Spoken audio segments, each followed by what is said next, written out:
Return to heroic adventure.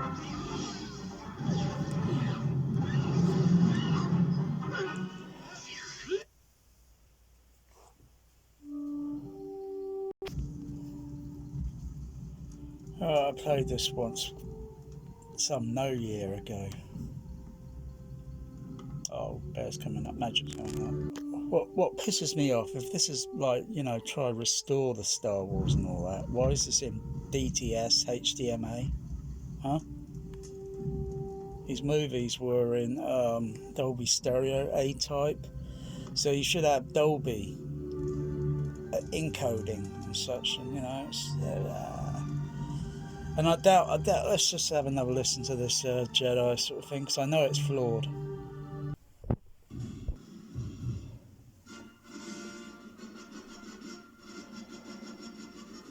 We can see noise macro, all this whatever it is, noise in the image.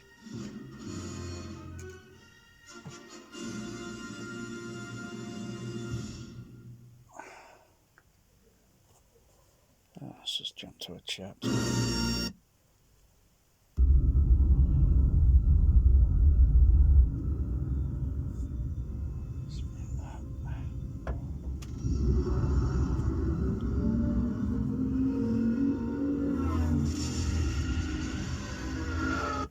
Okay, let's see. Well, it's got quite a bit of chapters on it, for starters, but let's check this. I'm not gonna hurt you. Oh. Jota. Well, looks like I'm stuck here. Trouble is, I don't know where here is. Problem is, why is the dialogue in the center channel when it should be panned? You go to the early edition Laserdisc, VHSs or such, the dialogue will be panned. They used a little bit of dialogue panning it, but no, this is not very good, because I don't know where they're, probably not a lot of people listening, Yeah, visually it kind of looks okay, but sound-wise it's flawed.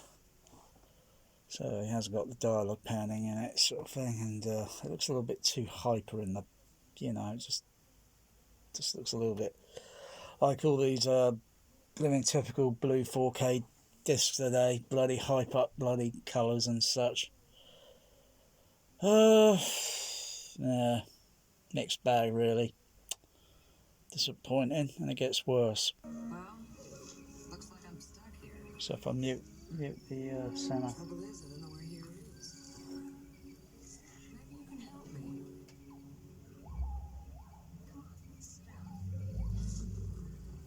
I promise I won't hurt you. Now come here.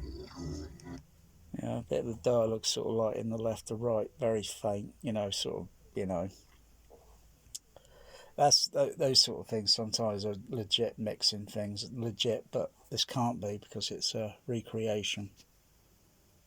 It's a fanboy recreation sort of thing, so, I doubt the original, that would be format 42, the 70mm releases. I doubt they'll ever get bloody released. I doubt they'll ever see the light of day on blooming blue 4K.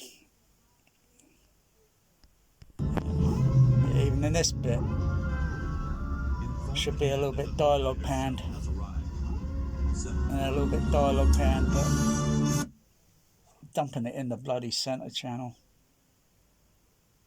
This isn't one of these revisioned ones, because this thing down there, no, I don't think it would be, because they don't do, no, I mean the bloody, that bloody CGI bloody rubbish. So would have been okay if they put a pop-up menu on this, so every time you go in the menu it goes right back to which is pretty annoying. Yeah, mate, it's like a DVD, if you know what I mean. This is on a Blu-ray or what, encoded or whatever, it just goes, to this, There's only so many things you could probably do with the but they could have put a pop-up menu.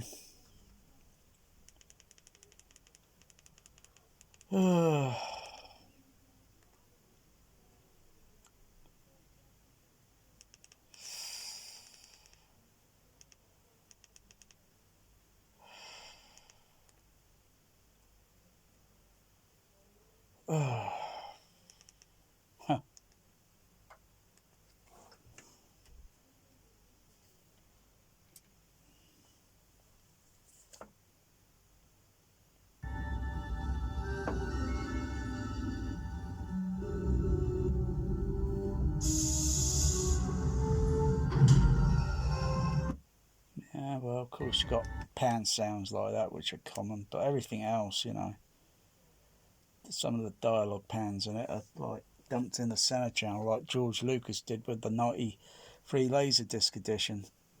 Any of the dialogue pans, mostly, boom, dumped in the center channel. Oh yeah, I wonder where the other bit is. I think that's a few chapters back, actually.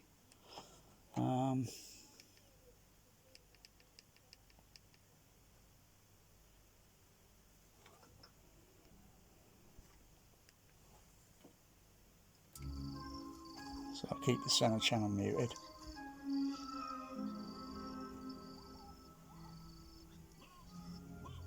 Yeah, the dialogue pan should go over to the right, but it's dumped into the center channel like the bloody '93 Laserdisc, like the bloody '97 flipping. Oh, makes me want to throw up this edition. Crying out! Doesn't anyone listen? I thought the what do you call it? That forum site, the original trilogy. Doesn't anyone listen? But probably never experienced actual, you know, the actual THX and the Dolby Stereo in the cinema when it was released. So, and they're thinking, nah, the Laserdisc's not a very good source, but the Laserdisc is fucking close to the fucking how it sounded. But you know, there's specific things in the mixing for 70mm. It's going to be totally different to everything else. I mean, music, everything, sound effects, everything, dialogue track, everything. Not to mention frequency response. Okay, Dolby Digital specification changed. Okay, widened out, went a little tiny octave, just a fraction, teeny little bit from 18 kilohertz up to about 20. The low end went all the way down to 5 hertz. That's the frequency range. That doesn't mean they use it all the time. It's there. It will be utilized as and when probably mixers think, maybe we should utilize this. Maybe we'll try something, you know? That's what I'm guessing. But it's just because the frequency response is 20 down to 5 doesn't necessarily mean every film should be mixed that way. But yeah, I think they should be. Oh dear. So I'll mute the center. It's right, bloody distracting. I've got to put the bloody Laserdisc on. I can't watch this. I mean, thinking about it, it's worse than a bloody Disney transfer, for Christ's sake. I know it's no better than a bloody George Lucas '97 and all the other botched up bloody DVD to Blu-ray versions. So, the more things sound and remain the same. There's nothing different there. So I'll mute the LCR. Right into my cinema processor. Yeah, this is what Return of the Jedi CP200. That's what Return of the Jedi would have played on initially. Of course, any other prints, maybe Star Wars, probably had a chance on some CP200s as well as Empire. That was just probably released in time for the Empire Strikes Back. Come to think of it, because it was a couple of months or so just before Empire came out.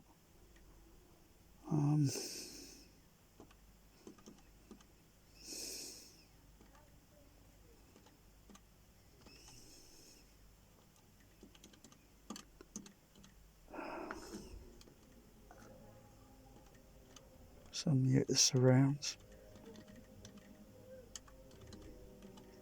Let's see if these original trilogy people even got the surrounds blooming right. I doubt it.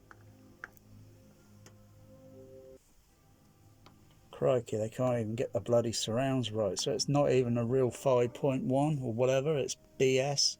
Because I could hear dialogue leaking into the surround. Bloody hell, what do they use? A bloody ProLogic 2 decoder to do some encoding, and because, you know, if you... Dear, oh dear, waste. I tell you, everyone, don't buy these editions. They're just a waste of money. Just use the Laserdisc and just play that back as a source as 424 matrix, providing you've got a proper cinema decoder to do 424 matrix and proper surround configuration as well. Left half, right half surround configuration. Not many home cinemas have got that. I doubt even a Trinnov can do that. Well, Trinnov can't. For starters, Trinnov has only got DSU, just like every other AVR on the market today. It doesn't have a proper, so even a Trinnov, you're going to spend that on a Trinnov, you know, ain't going to do it. Ain't going to do it. I see you have constructed a new mindset. So you can hear his voice leaking. It's all over the bloody place, on and off. And the surrounds sound a bit like stereo-ish. Let's get into another chapter. Oh, bloody hell, it's bloody awful.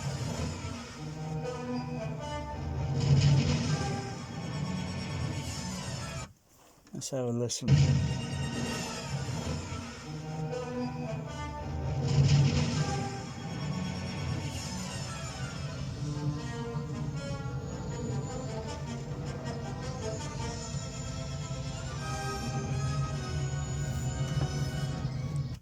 And for starters, the music probably wouldn't really sound like that on the surround. It would probably be a different total sound.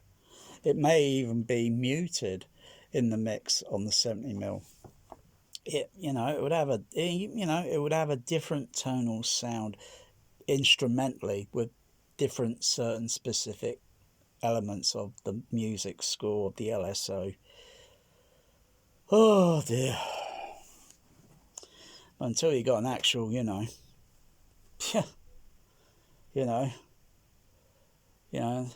you going to get a 70mm print of these films, huh? Yeah.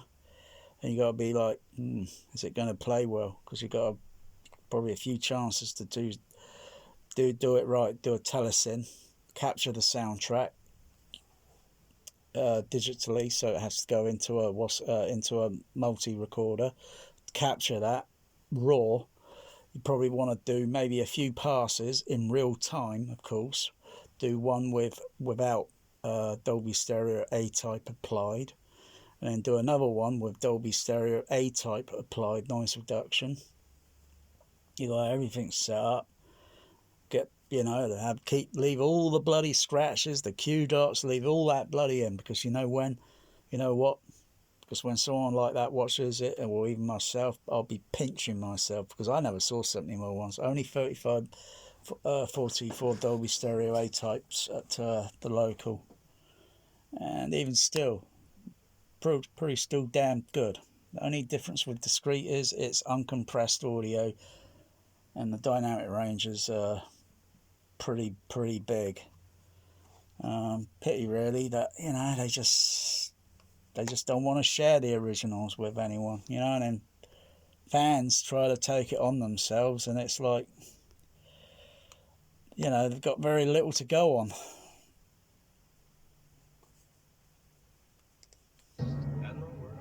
Bloody dialogue leaking in the surround again, for God's sakes, it's annoying.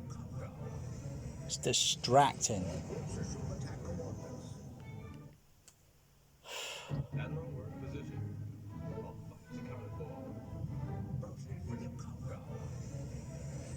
There's that kind of like that these sound elements again. These are sort of things where if this were mixed in a true XYZ axis of a immersive bullshit sound, because Dolby Atmos is bullshit. It's bullshit, all right. Aura 3D is bullshit, and thank goodness it's dead format now. Christ's sake.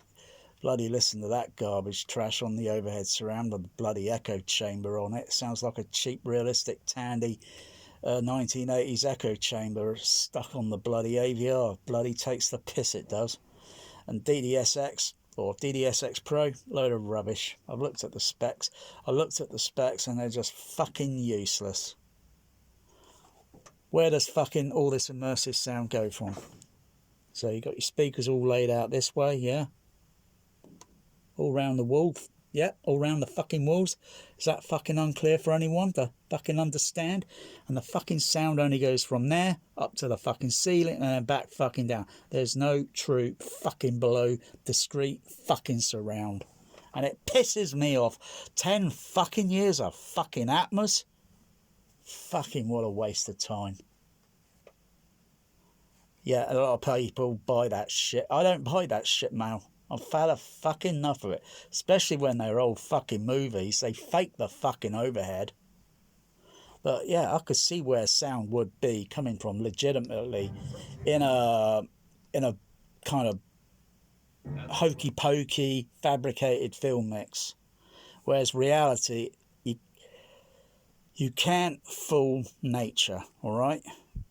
Any advanced technology is indistinguishable against magic, and to get something like a technology and present it to public and such, and just because someone invents it and then man comes along and thinks he wants to buys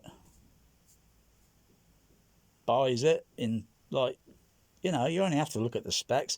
If there's no below discrete, then yeah, but there are ways around to do it matrixly. It's not perfect, but it's a lot better than what I could, a lot better than a bloody Trinov. My way of thinking is way ahead.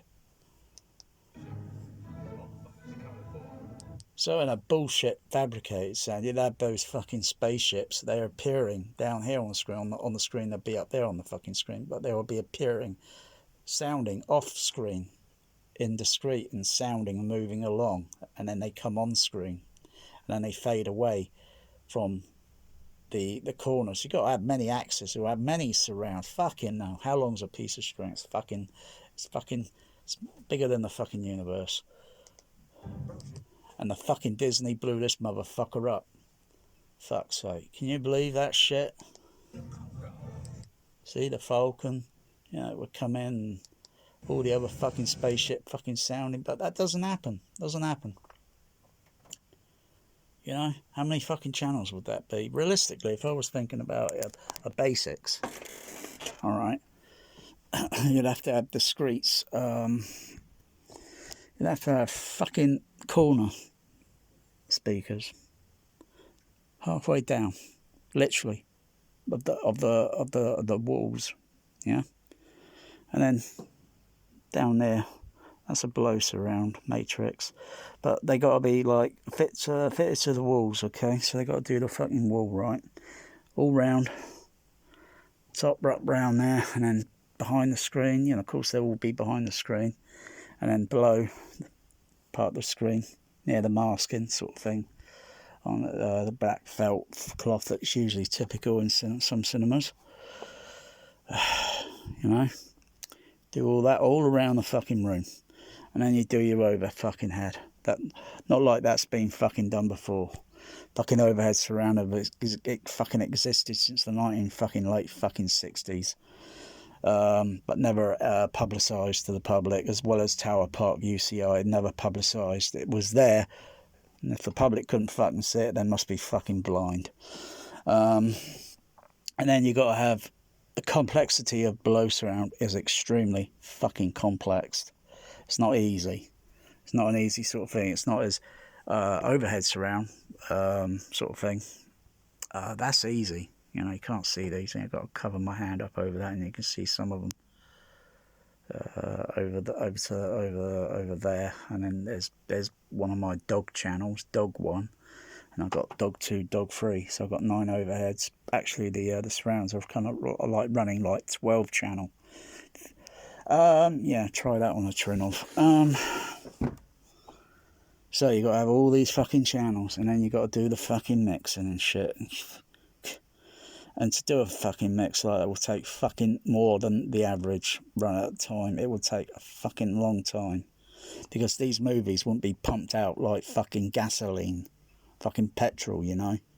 Just so they can brand it and get bums on seats and make fucking quick money.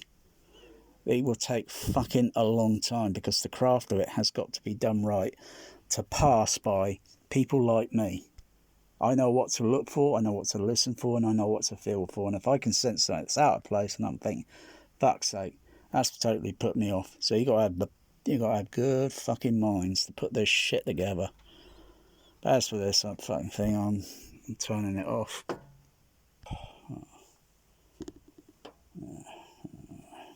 Yeah.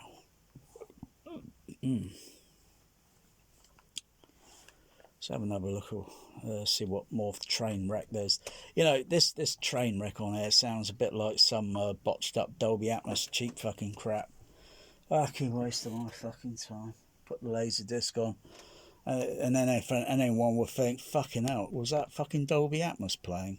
Oh no, I'm gonna say that was Laserdisc 424 Matrix, as it originally fucking was, fucking sounding. And they're going to go away feeling fucking depressed afterwards, thinking, fuck's sake, how did he get that fucking amount of bass and directional fucking bass, not to mention that. Fuck's sakes. So if I mute those surrounds again, because they're just bloody unlit. I can't fucking listen to shit like that. Fucking dialogue leaking out, it sounds fucking cheap.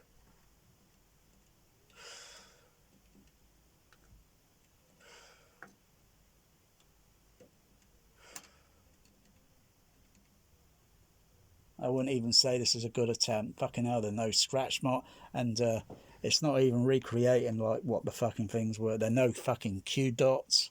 Even if they were generated by, you know, generating it, you got to know the real time, you know, where they would be placed, and then the next Q dot, etc. You got two Q dots, one, and then you count 10 seconds, and then you see the next. Q dots are only there really for A, B, C, D projectors, etc.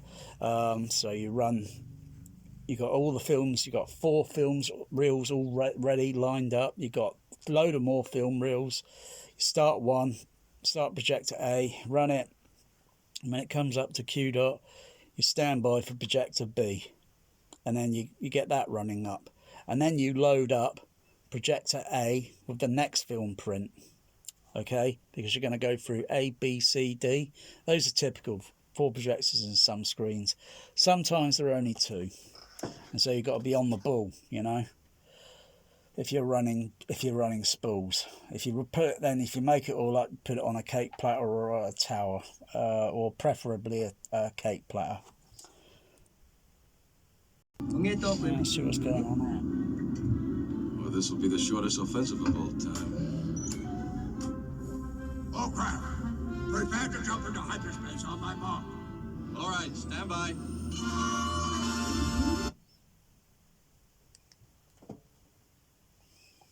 Of all time. Oh, crap. Prepare to jump into hyperspace on my mark. All right, stand by.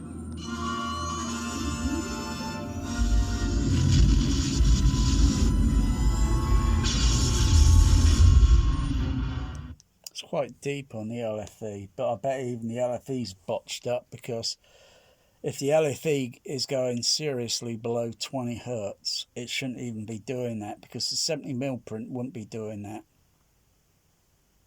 This is all taken off from a bloody Blu-ray, and all they've done is just patch in other pieces of the film and just patch it in, color it, do colorizing and all that, you know, and syncing and picture and sound syncing and that. But bloody hell, this is just terrible, and I'm turning the fucking thing off.